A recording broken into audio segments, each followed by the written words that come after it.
Halo, nama saya Angela Vanafali Hartono, mahasiswa Fakultas Ekonomi dan Bisnis dengan NPM 2023-11006. Saya akan membahas studi kasus akuntansi manajemen. Saya membuka usaha toko buket bernama Blooming Flower di Jakarta pada tahun 2025. Saya menyewa sebuah toko kecil untuk tempat berjualan dan produksi. Produk yang saya jual adalah Lovely Buket yang berisi kombinasi bunga mawar, baby bird, dan eukaliptus. Pada bulan pertama operasional, aku mencatat seluruh biaya yang dikeluarkan, yaitu biaya rutin bulanan atau biaya tetap. Antara lain adalah sewa ruko sebesar 3 juta rupiah, gaji karyawan tetap untuk satu orang kasir 2.500.000 rupiah, listrik dan air 500.000 rupiah, internet dan telepon 300.000 rupiah, biaya penyusutan peralatan seperti gunting, vas, kulkas bunga sebesar 200.000 rupiah.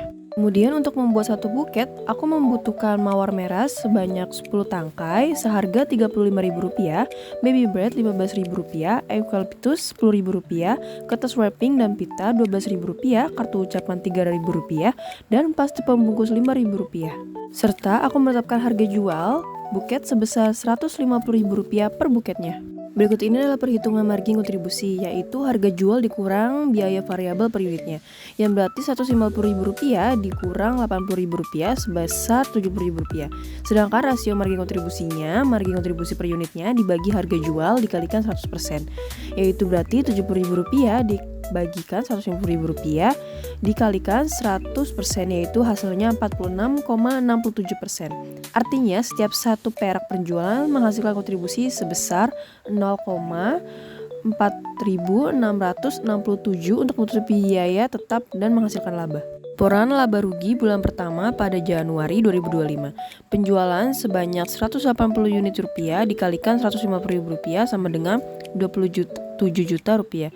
Dan biaya variabelnya 180 unit dikalikan 80.000 sama dengan Rp14.400.000. Margin kontribusinya Rp12.600.000. Dan biaya tetapnya yaitu sewa ruko Rp3 juta, gaji karyawan Rp2.500.000, listrik dan air Rp500.000, internet dan telepon Rp300.000, dan penyusutan peralatan sebesar Rp200.000.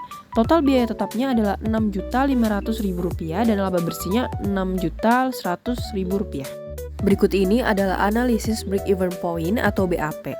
BAP dalam unit atau jumlah buket yaitu biaya tetap dibagi margin kontribusi per unitnya, yaitu Rp6.500.000 dibagi Rp70.000 sama dengan 92,80 unit jika dibulatkan menjadi 93 buket.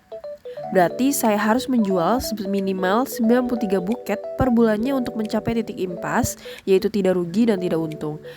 Berikutnya adalah BAP dalam rupiah, yaitu BAP unit dikalikan harga jual, yang berarti 93 unit dikalikan Rp150.000 sebesar Rp13.950.000.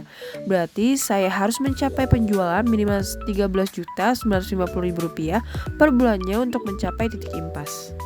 Margin of safety atau margin keamanan yaitu margin of safety per unitnya penjualan aktual dikurang BOP unit, yaitu 180 dikurang 93 sama dengan 87 buket. Margin of safety per persennya yaitu margin of safety per unit dibagi penjualan aktual dikalikan 100%, yaitu 87 dibagi 180 dikalikan 100%, yaitu 48,33%. Berarti penjualanku berada 87 buket di atas titik impas, atau 48,33% lebih tinggi dari BAP. Ini menunjukkan posisi keuangan yang cukup aman. Berikut ini adalah kesimpulan dan analisis hasil bulan pertama, yaitu berhasil menjual 180 buket melampaui BAP sebesar 93 buket dan menghasilkan laba bersih sebanyak Rp6.100.000 dan margin kontribusi sebesar 46,67% menunjukkan efisien yang baik, serta margin of safety 48,33% memberikan ruang toleransi yang cukup. Sekian saya akhiri, terima kasih telah menonton, mohon maaf jika ada kesalahan kata dan cara, terima kasih.